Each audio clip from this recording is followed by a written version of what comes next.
Ladies and gentlemen, we are here for the Natty. Long season. It's finally over. Not finally. This sucks. I hate Natty week always because it means the season's almost done. Two teams. We know the story with Miami. They've been here before, not in a while, but we know they're going to win, or they know we're going to get here at the beginning of the season. I'm already messing up. First time going live and just can't talk. Indiana, though, seemingly out of nowhere after the last century of them being god awful. So, two teams. We don't know what's going to happen. So let's introduce people joining as I fumble that whole intro. First off, we have Ciarnan, who's here with me every weekend. And how bad was that scale of 1 to 10? It was rough. It was rougher than our normal recorded ones. It was. I knew what I wanted to say, and then I just couldn't say it. But we also have some special guests. We have DJ from High Low Sports. DJ, how you doing? Doing well. And I'll give it a 6. I'll give it 6.75. I think there were some areas, but it wasn't bad. I've seen much worse. I've done much worse. Well, thank you. It's because I was trying to also go live on Instagram, and it's just not letting me. There we go. The Instagram tax. So if you take that away, it's a good solid 8.5. All right, cool. Perfect. So, and then we had to bring him on, Miami fan, Jared. Jared, how you feeling ahead of the game? Trying to keep my nerves together. I've been running around like a madman since I got home. Cooking, cleaning, scraping off the driveway, because I got a few people coming over for the game. So it's been a fun afternoon. Because we just got the weirdest snowstorm of all time. It was like in spurts. So the driveway can never actually be clean. And Kevin, you see my driveway. It's a nightmare getting up when it's dry out. So if it's not clean, that's dangerous.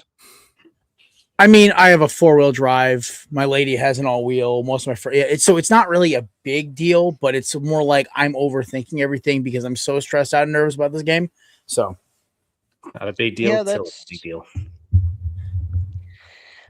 More meant for other people who might be coming in, just not 4-wheel drive people. But as Jared mentioned, he has people coming over, so we only have him for a little time. So we'll jump right into it. Miami season so far. Early on in the season, did you have faith going in? Did you think the U was back, or were there times throughout the season where you were not sure? Your faith was faltered, and we'll start with Jared. So the correction here is Miami is not back until they raise a trophy. Kevin, I've said that multiple times on your show. I refuse to say that term. I think I don't want to sound like Sam Ellinger in Texas because Texas will never be back until they raise. Well, actually, no. Honestly, for Texas, his is back. So, they're one fluky national title with Vince Young going Superman mode. But I will say this: when it comes to the U in the season, the Louisville game and the SMU game tried me a lot. Both games came down to one play, Carson Beck interception, and as much as I know, you, Cruz, Kelsey, and everyone under the sun has warned me about the Carson Beck experience this year. Oh, and shout out to our friend of the show, Erica Davis of Fox Sports 1, told me the same thing as a Georgia fan. I kept the faith because nothing is scarier than a dude who's been embarrassed by his ex-girlfriend on the internet. And nothing is more dangerous than a dude who wants a redemption arc. So I believed a little bit. I also believed in a lot of this roster, guys like Ruben Bain, Mark Fletcher, Xavier Lucas, Fitzgerald, or the safety, Jacoby Thomas. There's a lot of guys in the team who are going to be playing on Sundays in a year. And I also believe in the Howie Roseman metric of you win in the trenches.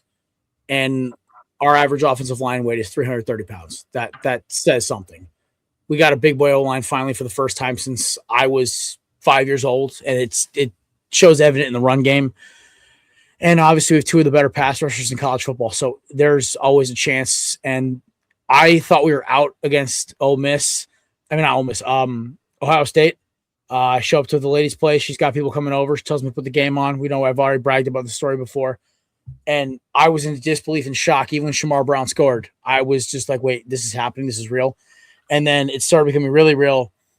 The last drive against Ole Miss when Beck ran in the touchdown. So I don't think it's set in completely yet. I'm excited. I'm nervous. I'm terrified. But also 10 years ago, we talk about everyone's doing the 2016, 2015 throwbacks. I was happy when we made the Olympia Sports Bowl, where the hell it was against Virginia Tech, or no, West Virginia, when Brad Kaya was still quarterback for us, and Miami had just started with Mark Richt. So it's crazy to see how far we've come in 10 years. I've been a Canes fan for about 11, so it's really cool. And honestly, I never lost complete faith, but there were times I really was just like, I'm just happy if we make a good bowl game, man. You're in the bowl game. I know. This is crazy. I got like Ciarnan, by the way, miss your brother. How you doing? I still hasn't sunk in yet. Okay. Like maybe when the game kicks off or Ruben Bain takes off Mendoza's head for a second, then it might sink in. But I don't like, it hasn't like I'm not there mentally and it's scaring me a little bit. That's true. You did mention the Louisville and SMU losses around the mid to end of the season. DJ, did you think Miami was dead at that point? I'm not even a Miami fan, and they've put me on the roller coaster ride. So, like going from the big Notre Dame win week 1, I didn't think they're going to win that one. I thought Carson Beck was going to Carson Beck it, but then sure enough, Malachi Tony announces himself along with everyone else. It's like, oh, okay, those 2 losses, like the ACC's weak maybe, but then when they didn't get in the ACC championship game, I thought this is probably it. Then when they beat Texas A&M, I was like, oh boy, Ohio State's in trouble. And then sure enough, here they came. So they put me through a roller coaster. I'm not even a U fan, so I can only imagine what it's been like for everyone else. But I would say every time I got hope for them, they let me down, and every time I buried them, they came up from the ground like Frankenstein. Yeah, that's so I hope you're burying them tonight, right? Please tell me you're burying them. What was that? Is DJ, you're burying them tonight, right? Like that's what's happening? To be determined. That's for later in the show. Find out. That scares me. Yeah, I mean, Ciarnan, we've been talking about Miami from early in the season when they got Carson Beck, and I was like, he's going to mess it up along the way. He tried to at some point throughout the season, but I don't know if we ever talked about them being fully dead throughout the season. Was there any point where you thought, like, okay, that's it, they're done? There was certainly, like, the Louisville thing got me. I was like, you cannot lose to Louisville at home. Like, it's just like, it's one of those games that it takes the momentum out of your sails so much that it's just kind of impossible to recover from. They win the next game and then go on to lose to SMU in OT. And I'm like, all right, there's the kind of nail in the coffin that we were kind of looking for. Like, the committee would have allowed Miami to scrape by with that Louisville loss. But I was like, once they've lost to SMU, they're done. All right, we don't need to worry about this anymore. Sorry, Jared. You know, it was that mentality. But then they just keep winning. There's no rhyme or reason for it. They just keep winning, and it's hard to fault them for it because they're playing well. So, you know, it's that's where we are. So I got about 10-ish minutes left. I had a quick theory if you guys want to hear it quick about like the CFB selections. I never got to say on your show. Definitely. I think the CFB committee wanted to put Notre Dame on. Big brand, great marketing. Kevin, you've talked about it nauseum since I've known you, right? They're the best marketing team in college football, right? And they put them just far enough back where it doesn't look too suspicious, but it keeps them in the race, like 8, 9, 10, whatever. But then they said, oh, you know, Miami beat them, but Miami's got the same amount of losses as them. But oh, they'll lose. They'll slip up again. But then, like Ciarnan said, Miami just kept winning. And it wasn't like they were winning by a touchdown. They started smoking teams. And then they kicked Pittsburgh's head in, ranked Pittsburgh. And everyone's like, oh. And as much as Pittsburgh is kind of a joke of a program because Pat Narduzzi is a tool, I legit look at that game as like the nation's like, oh, okay, so Miami might not be dead in the water yet. They just kicked Pittsburgh's head in and then kept stomping on it. So my theory was the committee sat down and looked at that game and then said, okay, well, we can still keep Miami out and put Notre Dame in if Bama and BYU lose. But then they looked at the game and Bama put up a fight. BYU didn't. And so I'm sitting there like, okay, so now it's between Bama and Miami and Notre Dame. I'm like, okay, in realism purposes, we'll probably not get in over Alabama, but there's a coin flip for Notre Dame. I'm driving home from a football game.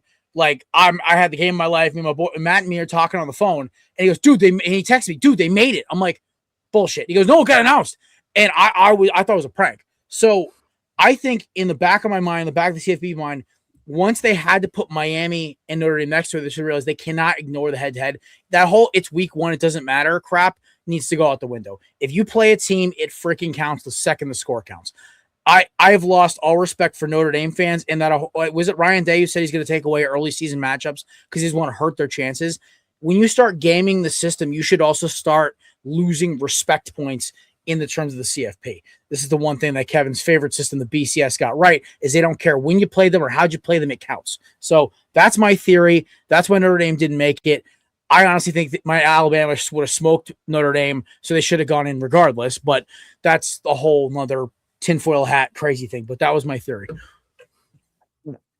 I think with the CFP, I think they realized they made a mistake having Notre Dame so much higher than Miami because they expected Miami to lose more and they expected Notre Dame to keep dominating. I think there's really sort of three things that kept Miami in it. One is stomping Pittsburgh. That really kind of just cemented them in. Two is Duke winning the ACC. If Virginia won, Miami would have been left out, but they did not want to do an ACC-less playoff. And the fact that Miami was good at football 20, 30 years ago. I've been saying it since they started expanding these playoffs. It's not going to give smaller programs a chance in the playoffs. It's just going to put the historically good programs in with more mulligans. And I think that's kind of what Alabama getting in this year, what Miami getting in this year is showing. And I'm not saying Miami doesn't deserve to be in. Alabama really didn't deserve to be in. But I think those are the three saving graces. But we're here. And Miami continued winning. So you can't really argue that they didn't deserve to be in. They're in the national title game. Carson Beck has delivered so far.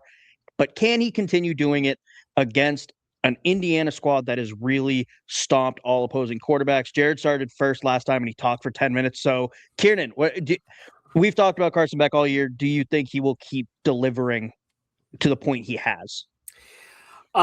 Yes and no. And this comes down to the fact that while Carson Beck might play well, the Indiana defense is lights out. So I have no doubt that while, Carson Beck might not throw a million interceptions like we keep saying he'll do, I really think it's going to come down to the front seven of Indiana getting after the quarterback, sacking him, or possibly making not necessarily an interception, but a turnover against the receivers. That's what it's going to come down to. If we keep saying he's going to throw a bunch of picks with Carson Beck, eventually we'll be right. Yeah, DJ, not wrong, just early. Expect? Yeah. What do you expect from Carson Beck in this one? I'm going to expect him to play similarly to how he did against Ohio State. I think that'll be Miami's best chance, where he was efficient. He was fine. Nothing spectacular. Wasn't lagging up, but it wasn't looking third world ugly out there, turning the ball over left and right. So I think he's going to find a way to blend in there somewhere and just be very, I don't want to say game manager because that's cliche, but I think he's going to find a way to manage it. If those 360-pound offensive linemen can get the ball moving on the ground with Fletcher and Crew, then he'll be able to just pick and pop, find his spots, find Malachi Tony, who's going to be the best receiver on the field. I think they'll be able to find their spots that way. So I think he'll be fine. Nothing spectacular. Might randomly stumble into the end zone to win the game or something ridiculous, but I think he'll be fine. And now, Jared, someone who's probably watched more Carson Beck tape this year than his offensive coordinator, what can we expect from the former Georgia quarterback in this one? Well, Carson Beck, what I learned in the last 3 games from him is that he is not the prettiest quarterback to watch, and that is gloriously evident, but he only makes bad throws when he tries to act like a Josh Allen Mahomes type. When he plays his game, he's honestly pretty damn good. And he had a hero ball game against Ole Miss, and he won. Yes, Malachi Tony is an electric factory, and Kean Marion is explosive as it gets. But let's not act like that Ole Miss win, 70% of that on offense was Carson Beck playing hero ball. Because some of those throws he hit were actually phenomenal. NFL big throws, and his draft stock, in my opinion, went from being a 5th-round pick to a 3rd-round pick off of that performance alone. I think, honestly, in a good offense, he might be great. Indiana's defense is phenomenal. They mollywopped Oregon and Dante Moore, basically kept him back out of the draft. He played so bad. They throttled Ty Simpson in that Alabama offense, and they basically kept Ohio State to 10 points. So the biggest thing to me is if Miami has any chance, one, it's like you said, get behind the big boys and haul ass down the field, run the ball. 2, smart plays, use your athletes. Because I'm sorry, there's nobody on that field who can keep Malachi Tony in front of them, and there's very little who can keep Ciarnan Marion from blowing past them. They have elite players all over the ball on Indiana defense, but Miami has 2 athletes or 3 athletes who can change the game just enough to make it fair. I think the biggest key is, can Miami stick to that script with Shannon Dawson? No little ticky-tacky plays. And if they do get up like they did against Ole Miss or Ohio State, can they just stay on the gas instead of trying to get cute and play conservative and let teams back in the game like they did against those 2? So, and if they get behind, can they still have the same hero drive that they had against Ole Miss, whose defense is not even close to what Indiana's is? But I also worry on the vice versa. You guys are going to talk about it obviously later, but what happens when Mendoza gets popped in the mouth a few times and their timing's off? They can't do their RPOs. Because there's a second one. There's a second I'm just saying Mendoza. this is yeah, they go to the second Mendoza. I'm just saying this Miami defense is a little different. I'm not saying they're better. I'm saying they're different than what they saw against Bama or Oregon. There's a little more go, I guess is the right word for it. These guys play like they're trying to kill everybody. Just as Xavier Lucas in his first half suspension, that just totally bullcrap. But I digress. But it's only targeting if it's on Miami, guys. So I've been saying that for 10 years. But I gotta go in a minute. But I want to say one, thank you guys for having me. Obviously you guys know I'm picking. Like, come on, really? Like damn name tag. There it is. All right. Kev, appreciate you having me. Ciarnan, love you. DJ, you're awesome. All I'm going to say is this. The keys to the game are in the trenches. If Miami's able to run the ball and keep them in front of them and keep Mendoza off the field, they will get ahead. And if Mesidor and Bain and those boys can just keep him from making his reads and do what Oregon did the first time and make him make throws off his back foot, side to side, where he can't plant and throw, disrupt the timing of the receivers, they can win. But Indiana has the deck stacked for them in terms of who's the favorite. So Miami's definitely going to have to pull Rocky Balboa here. So, boys, have a great rest of your show. Go Canes, and see y'all soon. See ya. Thank you for joining us. No problem, bud. We'll kick him out. That was Jared. He is on the Corner Booth podcast. You can follow them on socials at Corner Booth Pod across socials. And now we'll move on to Indiana. And we did Miami first just so Jared could get it in there. I don't like how I said that. Yeah, no, that was bad. That was bad. There's a reason we don't go live very often or at all. Indiana. They seemingly dominated everyone. Great. I didn't even see it. I don't want to. I was looking at a different tab. They dominated everyone all year. They did struggle a little bit against Penn State back in October, and then it's been belt to ass since and before. Ciarnan, we'll start with you, even though I don't know if you watched the Penn State game. You had other things to do that weekend. Was there any point in time where you were like, ooh, Indiana might not be in the national title game, which is a weird sentence to say? No. At no point. Well, here's the thing. Like, you know, Indiana wins the first 3 games. You're like, okay, whatever. Yeah, it's fine, right? Then they get into conference play, and then they just keep beating people like there's no tomorrow. Then Curt Cignetti gets the accolade of a psychopath, which he rightly deserves, and I love it. I talked a lot of smack about him early on in the season, thinking, oh, he's all talk and no game. I was horribly wrong, and now I'm fully on board. But that game against Penn State was kind of the litmus test for how they were going to perform later in the year. It's like, okay, you're going into an objectively hostile environment, and you won by a few inches of grass in the end zone right at the death. So, like, yeah, you can win the big game if it comes down to it. But at the same time, they kind of needed to kick themselves up a gear, which they absolutely have. And frankly, they've been scoring really well. Their defense has been playing really well. Their special teams has been playing really well. They are across the board the best team in college football as of right this instant second. What happens 4 or 5 hours from now remains to be seen. But as of right now, they're the best team. That's true. DJ, were you nervous at all for the Hoosiers at any point? At first, I was kind of along with everybody else, like, oh, they're fine. I don't think they're that good. Last year's a fluke. Then what they did to Illinois should have been punishable by the Geneva Convention. Illinois was favored by 3.5 in that game, and they were both top 10, I believe, at the time, because that's when everyone liked Illinois. And that was obliterating.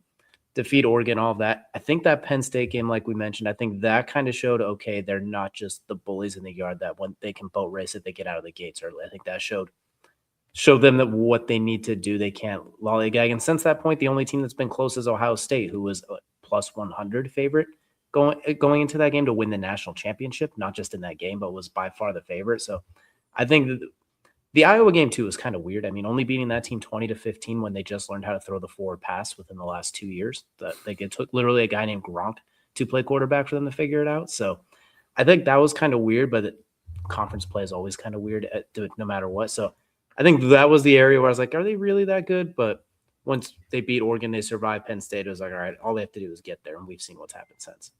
The only thing about the Iowa game is that whenever you play at Iowa, it does not matter. You will struggle. Every team will go in there. You could put the 2019 LSU team in there. They would struggle at Iowa. They'd still win. Don't get me wrong, but they would struggle. Like Iowa's doing Kinnick. Like it's weird. Like the corn there is dangerous or something. I don't know what it is. Like those cornfields have ghosts, and then the children pop out and start hopping on the sidelines. I don't know what it is, but it's weird. Very, very true. Yeah, I think I agree with everything you said. And I looked at it as kind of that Penn State game and to a lesser extent that Iowa game, because things get weird in Kinnick, as DJ said, is a good thing. Because if you see these teams, they run through everyone, they dominate what is perceived a weaker schedule, and then they get to the Natty, they can't get hit in the mouth, and they lose badly. So by struggling against Penn State and dealing with the ghosts of Kinnick, kind of showed themselves and the country that, okay, they don't need to score 60. They can win these dogfights late to get a win. And I think that, in my mind, even kind of solidified, oh, they are definitely legitimate. I know they did dominate Illinois, but that kind of showed they're built for these tough games that they're going to have to play. And then they proceeded to, outside of the Big Ten championship, not really play a tough game the rest of the season. Absolutely. I think it showed that they weren't going to be 2012 Notre Dame, who kind of cruises to the championship, and then Alabama runs right through them, and suddenly they can't tackle anybody. So I think it kind of separated them from being that team that almost stumbled into the playoff or into the national championship.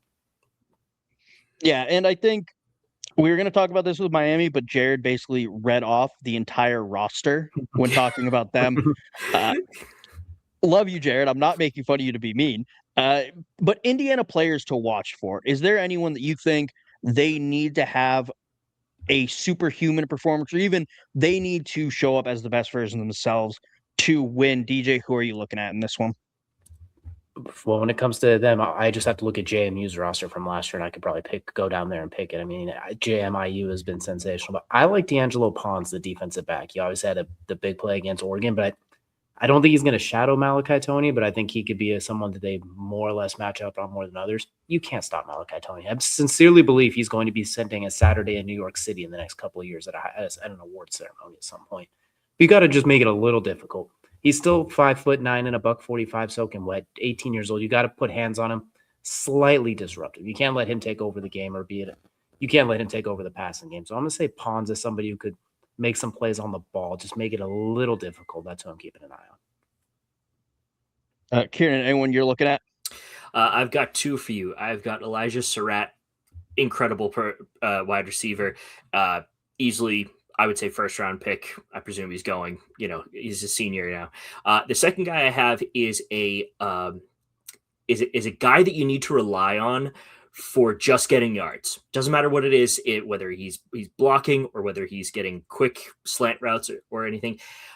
Riley Nowacki, anyway, the tight end for Indiana. He is a guy that will, first of all, any tight end with the last name ending in ski, I'm assuming is goated anyway. So we can just leave it at that. But he has 30 receptions on the year for 370 yards. He's averaging 12.3 per reception and 2 TDs. He's a guy that you can just drop it off to when you need to. It's one of those things that they will probably rely on him heavily if the long ball gets taken away. So look for him to make an impact today. Agreed with all those, but I don't think Indiana needs one guy to step up. Fernando Mendoza, highly efficient throughout the year, but not crazy. Nothing jumps out at you. They have 2 rushers nearing 1,000 yards, 10 and 7 rushing touchdowns. They have 2 receivers with over 12 or over 13 receiving touchdowns. They're top 2 in the country in sacks. No one on their defense has more than 8 sacks. They need to go in and play what Curt Cignetti wants them to do, play as a team. A successful Indiana game will, you look at the box score after and you see Fletcher and Tony going off and leading the game in all these stats, but somehow Indiana's winning by 20 in the fourth quarter. Indiana does not have the horses to have 1 or 2 guys take over. They need to play as a unit, and that's what they've done all year, and that's what they can do against Miami. Way to do an absolute rug pull from under us. Going, here's the topics. Here's what you should look out for today. The whole Indiana team. F you guys. Yeah, I mean, that's Ciarnan. We've been doing the show for 5 years now. You should have seen this one coming. Yeah, fair enough. But we just spent all this time talking about how great Indiana's been, how Curt Cignetti has turned this program around, because they have never been good at football. Their highlight in their program's history was someone famous for being a media personality winning the Holiday Bowl. Shout out Lee Corso. And now they're playing for the Natty. Will we ever see another Indiana story? I will say this. My question would be, how many times can Lee Corso retire so that we get this same situation? Is at the beginning of the year, if he says, oh, I'm retiring, we can almost guarantee they're going to the Natty. They might not win it yet. It remains to be seen, but starts the season with not so fast, my friend. And then next thing you know, pencil in the Indiana futures bets. Like, all right, well, we'll drop in the mortgage on that one. Yeah. Honey, I've taken a second mortgage. It's a business profit. It's an investment. Trust me. It'll thank you in 3 months. That's true. I don't know if we'll see another one quite like them unless the NIL situation stays the same, where you can kind of flip your entire roster and team in the snap of a finger. I think if that changes, that'll be much more difficult. Like we see IU brought in 80% of the JMU football program and managed to stockpile with their own guys as well, bringing in Mendoza and others. So I think if it stays the same, we'll see something semi-similar at some point. But I think if it changes at all, it's going to be a lot more difficult to flip the roster on its head. I do agree with that. I also think in our lifetime, at least, a lot of the schools people might think of with this are newly FBS programs, your UMasses, Charlotte, FIU, Georgia Southern. And it would need to be, they have 100 years of just being absolute dog water at football to then have this turnaround be as impactful as it is. I don't know if we have any of these programs that are bottom 5 in wins that are that old, or win percentage that are that old. Okay, I can't think. Maybe Purdue, since they have kind of a rough history. Even then, it's not as bad as Indiana's was. Like that's tough. That's tough now that you put it that way. Yeah, but if you have one, let us know in the comments or let us know on Twitter who you think the next Indiana will be, and then it won't be that school, probably. Yeah, but moving on to really DJ's forte, because Ciarnan and I are absolutely abysmal. We are the Indiana pre-2024 of betting on college football. We really are awful at it. But bets we like. I mentioned that Miami's going to stuff the stat sheet, and I think Malachi Toney and Fletcher are going to lead or have the most rushing and receiving yards in this game. DJ, what about you, since you're the expert at betting? Well, my accounts say otherwise, unfortunately. It's been a rough couple of weeks recently, so it does not showing it right now. But the one that I like, since I don't have player props in the state that I'm in, but the one I do like, I like the over at 46.5. I do think while both defenses are awesome, we saw Ole Miss was able to get some on there. We know Miami can score as well. I think it's going to be closer to that type of game than what we've seen when they played Ohio State, for example. I think 24, 20, 21 is not out of the question. 27, 24 is not out of the question. So I like the over at 46.5. I think both teams are going to find the end zone. I think there'll be some turnovers. They're going to set up some short fields for both teams too, so it'll be easy points. So I'm going to take the over 46.5 and minus 115. That's fair. Ciarnan, any bets you are loving on this? Yeah, DJ, we do things a little differently here. We just take the most ridiculous thing we can find and shoot from the hip. So I got that one for that. So I'm kidding, of course. We just take long shots and they never work, but it's funny to do it. So my one is going to be Indiana total receiving yards plus or 260 plus receiving yards at plus 225 for shits and gigs. It's not unreasonable. It's not unreasonable. It's not crazy. It's not ridiculous. Yes. Also, as always, any game Carson Beck is playing in, if you see a bet that he will throw an interception, just take it.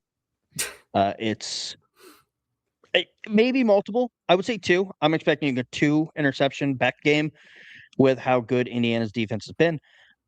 Any other bets that either you are speaking to you? Not specifically, no. For total yards, Indiana is set at 381. I would take the under in that too for a similar reason that you mentioned, where I think Miami's going to stuff the stat sheet where they're at 325 yards. So I would say Miami over yards, Indiana under yards. I think they could almost be both in the middle at 350, which will benefit Indiana. Because Carson Beck will, turn it over inside the 5 or something silly. That's fair. Perfect. All right. If you have any bets you like, also let us know, because Ciarnan and I, and apparently DJ, need help with our bets because this has been a rough season. This is like talking about Jared behind his back is what this is. Jared could watch the live stream. He'll know what we're saying. It's fine. Moving on to really the last topic. I said I wanted to go for an hour, but we're going to go even shorter so I can watch the end of game day. Our game picks. Indiana is a 7.5 point favorite in this one. DJ, who you got? Both covering or both spread and money line. I hate 7.5 because that just means someone's going to win by a touchdown and just piss you off if you take the 7.5 point favorite. Like, I hate that number. I would not touch that. So I'll take Miami to cover 7.5 because I think it'll be a relatively close back and forth game. But I do think Indiana's going to find a way to win. There's not the team of destiny. That sounds really fruity. So we're not going to go with that. But there's been no reason to not pick them, I guess, if that makes sense. Miami's done well. I think their road to the playoff was surprising. The way they beat A&M in just the worst offensive game ever outside of 2 Mark Fletcher breakaways. And then they win a shootout with Ole Miss somehow as well. So I think they've earned the right to be here, but I'm still going to take Indiana. It's just I haven't seen any reason not to pick them. And I do think Mendoza's playing his best ball recently. Defensively, they're getting after. Until I see it with my own 2 eyes, I can't really pick against them right now. That's fair. Ciarnan, who you got in this one? I'm going to start with the money line. It's Indiana. It has to be. It has been belt to ass pretty much the entire season. I think it's going to be over 7.5 points. I think that Indiana's going to get to a point where they put up 21 in like the 3rd quarter or something, and it's just going to be downhill for Miami from there. Yeah, I see no reason to bet against Indiana at this point. They've really shown that they deserve to be picked here. I've also seen no reason, based on the entire playoffs, to pick Miami to cover against Indiana. Indiana has just been dominating everyone. Ohio State in the Big Ten Championship is really the one outlier, and Penn State to give them their props. But everyone else, it's just dominance. And I do expect that to continue. We've all seen Indiana smother some really good offenses, also some bad ones, but some good ones too. And yeah, give me the Hoosiers to win in dominating, convincing fashion and make some of those comparisons to 2019 LSU mean something. I will admit my bias is I am still emotionally hurt from the amount of times I bet on Miami to not cover and then they covered. So that's part of it too. Like when I've picked them to lose and the other team to win by 1.5 or whatever, Miami wins. So I am traumatized by it. So yeah, don't worry. Don't worry too much because we keep trying to bet that Carson Beck is going to have like 4 interceptions and it hasn't happened in this playoffs. So we're both very frustrated. It's time. Exactly. The other problem is it's like at what point is he going to do it? Like, is it right out of the gate and he throws a pick first drive, or do we have to wait 4 quarters for him to do it? Or does he not do it and wait till a whole year's passed? Gosh, he's going to wait till someone drafts him, and right when they think he's a future, he's going to throw like 6 picks and Nathan Peterman it right out of the gate. And they're like, we made a mistake. Oh, goodness. We drank the wrong Kool-Aid. Yeah, it could be worse. No, because it'll be the Colts who do, and I'll be sad about it. Oh, yeah, that's true. Yeah, you always have Phillip Rivers in your back pocket. Our Lord and Savior, our Grandpa Phil. He's not even Uncle Phil anymore. Yeah, seriously. That's fair. All right. Well, I think that's it. Unless either of you want to talk about anything else with the Natty. Nope. I'm just hoping for another Big Ten championship winner. Back to back. Yep. I hope it's not over in the first quarter. Whoever it is, I hope it's not one of those where it's like, well, this was fun, and you already can tell it's done like 17-0 at the end of one. It's like, well, yeah, that would be rough. Yeah. Yeah, I'd feel bad for Jared because I don't see that happening in Indiana. But DJ, thank you for hopping on. Tell the people where they can find you and when your show goes live. Yeah, you can find me and my co-host Kelsey every Wednesday at 8 p.m. Eastern Time live on X and Facebook, or you could catch us on anything High-Low Sports, YouTube, Instagram, TikTok, all the above. We post things semi-regularly a few times a week. Like, just check in. Just go ahead and follow, and you'll see when we do post stuff. So go check us there. Everything High-Low Sports. And Ciarnan's always here, so I don't have to thank him. You can follow us at Quad Tailgate. We go live, or no, we don't go live. We're going to do that for important things, which is probably why this was so bad. The intro, I'm still rattled by that. But we post our episodes on Wednesday night, Thursday morning. It's Thursday morning at 8 a.m. is when we post. We put the podcast out a little earlier, but you can follow us at Quad Tailgate and check all that out. Everyone have a good, safe, fun Natty. If you are going to a watch party, do not drink so badly you can't go to work tomorrow. And if you do, make sure you don't drive. Uber is a thing. And yeah, everyone have a good, safe, fun week. Go IU.